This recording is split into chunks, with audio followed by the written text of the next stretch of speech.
வணக்கம். பல யுகங்களா நாம கேட்டு வளர்ந்த முருகப்பெருமானின் வரலாற்ற நம்ம எல்லாரும் அறிவோம். ஆனா இன்னைக்கு நாம வெறும் புராண கதைகளை மட்டும் பேச போறதில்ல. அதை தாண்டி நம்ம ஈகோ, அதாவது அகந்தைய அழிச்சு மன அமைதியை கண்டுபிடிக்க முருகனின் தத்துவங்கள் எப்படி ஒரு பவர்ஃபுல்லான உளவியல் வழிகாட்டியா இருக்கு அப்படிங்கறத ஆழமா டீகோட் பண்ண போறோம். தயாரா? இந்த தொகுப்புல நாம 5 முக்கியமான விஷயங்களை பார்க்க போறோம். முருகனோட அவதாரம், அந்த 6 முகங்களின் தத்துவம், வேல் மயில் சேவலுக்கு பின்னாடி இருக்கிற ரகசியம், அறுபடை வீடுகளின் சிறப்புகள், கடைசியா இந்த தத்துவங்களை நம்ம வாழ்க்கையில எப்படி பயன்படுத்தலாம் அப்படிங்கிற உகந்த வழிபாடும் அதோட பலன்களும். சரி, பகுதிக்குள்ள போலாம். முருகனின் அவதாரம், அதாவது அந்த பிரபஞ்ச பிறப்பு. எப்படிப்பட்ட ஒரு பிரம்மாண்டமான பிரபஞ்ச போர் இப்படி ஒரு தனித்துவமான சக்தி பிறக்க காரணமா இருந்துச்சுன்னு பார்க்கலாம். சூரபத்மன் அப்படிங்கிற அசுரன் ஒரு சாகாவரம் வாங்கிட்டு ஒட்டுமொத்த பிரபஞ்சத்தையும் தன் கண்ட்ரோலுக்குள்ள கொண்டு வந்துட்டான். இயற்கையான மழையும் காத்தும் கூட அவனை கேட்டுதான் வேலை செய்யணும்னு ஒரு பயங்கரமான நிலைமை. இந்த பிரபஞ்சத்தோட பேலன்ஸை திரும்ப கொண்டு வர சிவபெருமான் தன்னோட நெற்றிக்கண்ணிலிருந்து 6 நெருப்பு பொறிகளை வெளியிட்டார். அது சரவண பொய்கையை அடைஞ்சு 6 குழந்தைகளா மாறி அப்புறம் ஒன்னா இணைஞ்சு ஸ்கந்தனா உருவானார். இது வெறும் கதையில்ல, இதுக்குள்ள ஒரு ஆழமான அர்த்தம் இருக்கு. இப்போ 2வது பகுதி 6 முகங்களின் தத்துவம் மற்றும் அதோட எண்கணித ரகசியம். முருகனோட அடையாளத்துல இந்த 6 அப்படிங்கிற எண்ணுக்கு பின்னாடி என்ன தத்துவம் இருக்குன்னு பாப்போம். இந்த 6 முகங்கள் வெறும் பார்க்கறதுக்கான உருவம் மட்டும் கிடையாதுங்க. முழுமையான ஆன்மீக வெற்றிக்கு தேவையான 6 அடிப்படை உளவியல் பண்புகளைத்தான் இது குறிக்குது.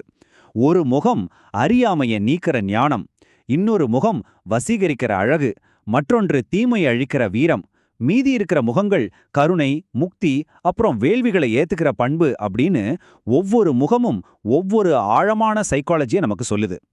அவரோட பெயரே ரொம்ப சிம்பாலிக்கானது. முருகு அப்படிங்கிற வார்த்தைக்கு நேரடி அர்த்தம் என்ன தெரியுமா? அழகு, இளமை, அப்புறம் இயற்கையான மனம். இந்த 3 விஷயங்களையும் முழுமையா குறையே இல்லாம கொண்டவர் அப்படிங்கிறதுனால தான் அவருக்கு முருகன்னு பேரு வந்திருக்கு. இது என்றைக்குமே அழியாத அவரோட ஈர்ப்பை காட்டுது. அதே மாதிரி சுப்பிரமணியன் அப்படிங்கிற பேர் எடுத்துக்கோங்க. சு அப்படின்னா மங்களம், பிரம்மண்யம்னா வேத அறிவு, அதாவது எல்லையற்ற மங்களகரமான வேத அறிவுன்னு அர்த்தம்.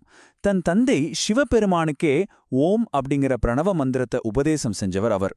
பிறப்புக்கு முன்னாடியே இருந்த ஒரு ஆழமான ஞானத்தோட அடையாளம் அவர் அப்படிங்கறத இது நமக்கு தெளிவா புரிய வைக்குது.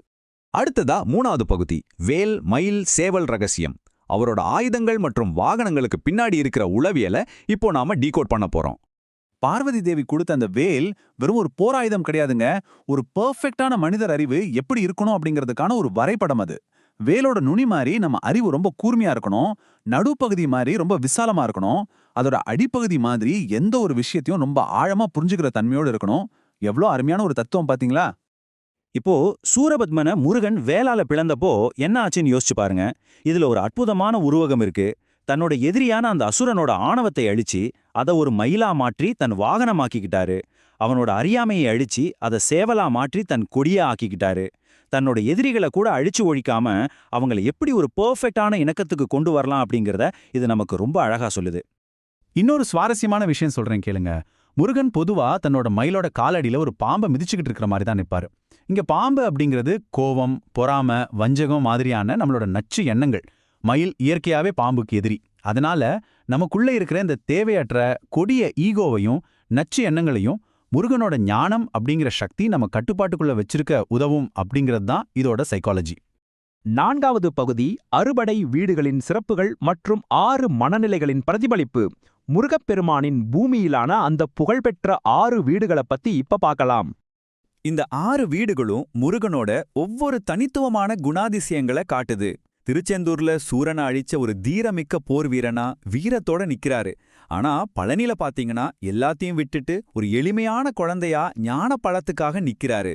இதே மாதிரி காதல், கருணை, அருள், ஞானம்னு ஒரு மனிதன் தன்னோட வாழ்க்கையில கடந்து போற பல உணர்ச்சி பூர்வமான பரிமாணங்களை தான் இந்த 6 வீடுகளும் நமக்கு உணர்த்துது. சரி, நம்ம கடைசி பகுதிக்கு வந்துட்டோம். உகந்த வழிபாடும் பலன்களும். இவ்வளோ நேரம் நம்ம பார்த்த இந்த பழங்கால பயிற்சிகளும் குறியீடுகளும் இன்னைக்கு இருக்கிற நம்ம வாழ்க்கைக்கு, நம்ம தனிப்பட்ட வளர்ச்சிக்கு எப்படி பயன்படுதுன்னு பார்ப்போம். அந்த சரவண பவவ அப்படிங்கிற 6 எழுத்து மந்திரத்தை கொஞ்சம் பகுப்பாய்வு செஞ்சு பார்த்தோம்னா அதுல ஒவ்வொரு குறிப்பிட்ட ஒளியும் நம்ம வாழ்க்கையில ஒவ்வொரு பலனை தரக்கூடிய வகையில வடிவமைக்கப்பட்டிருக்கு. செல்வ வளம், கல்வி ஞானம், நோயற்ற வாழ்வு, நம்ம மனசுக்குள்ள இருக்கிற எதிரிகளை அழிக்கிற சக்தி அப்படின்னு ஒவ்வொரு எழுத்துக்கும் ஒரு குறிப்பிட்ட ஆற்றலை செயல்படுத்தக்கூடிய சக்தி இருக்குங்கிறது ரொம்ப ஆச்சரியமான விஷயம். இதை நடைமுறை வாழ்க்கையில மக்கள் எப்படி பயன்படுத்துறாங்கன்னு பாருங்களேன். உங்க வாழ்க்கையில நீங்க சந்திக்கிற சவால்களுக்கேத்த மாதிரி தீர்வுகளை தேடுறாங்க. கல்வி வேணும்னா சுவாமிமலை வழிபாடு, தொழில இருக்கிற தடைகள் நீங்கணும்னா திருச்செந்தூர் கடல் நீராடல், இல்ல தைரியம் வேணும்னா பழனி காவடி வழிபாடு அப்படின்னு ஒரு குறிப்பிட்ட பிரச்சனைக்கு எந்த கோவில்ல என்ன மாதிரியான வழிபாடுகளை செய்யணும் அப்படிங்கறத இது ரொம்ப தெளிவா சிஸ்டமைஸ் பண்ணியிருக்கு. இதையெல்லாம் தாண்டி நாம முக்கியமா புரிஞ்சுக்க வேண்டிய ஒரு உண்மை இருக்கு. இன்னைக்கு நாம எதிர்கொள்ற சூரபத்மன் அப்படிங்கிறது புராணங்கள்ல வர்ற ஒரு பிரம்மாண்டமான அசுரன் கிடையாது. நம்ம சொந்த மனசுக்குள்ள இருக்கிற கவலை, பயம், சந்தேகம், அப்புறம் மாயைகள், இதுதாங்க நவீன கால சூரபத்மன். அதனால இந்த தொகுப்பிலிருந்து நாம எடுத்துக்க வேண்டிய ஒரு முக்கியமான கேள்வி இதுதான். இந்த மாடர்ன் வாழ்க்கையில எக்கச்சக்கமான மாயைகளையும் பிரச்சனைகளையும் நம்ம தினமும் எதிர்கொள்றோம். அந்த நேரத்துல உங்க மனசுக்குள்ள இருக்கிற அந்த அசுரர்கள் உங்களை ஆட்டி படைக்க நீங்க அனுமதிக்க போறீங்களா? இல்ல உங்க அறியாமையை அழிச்சு தெளிவை தரக்கூடிய அந்த ஞானம் அப்படிங்கிற வேலை உங்களுக்குள்ள விழித்தெழ செய்ய போறீங்களா? நீங்களே முடிவு பண்ணுங்க. மீண்டும் ஒரு சிறப்பான தொகுப்பில் சந்திப்போம். நன்றி.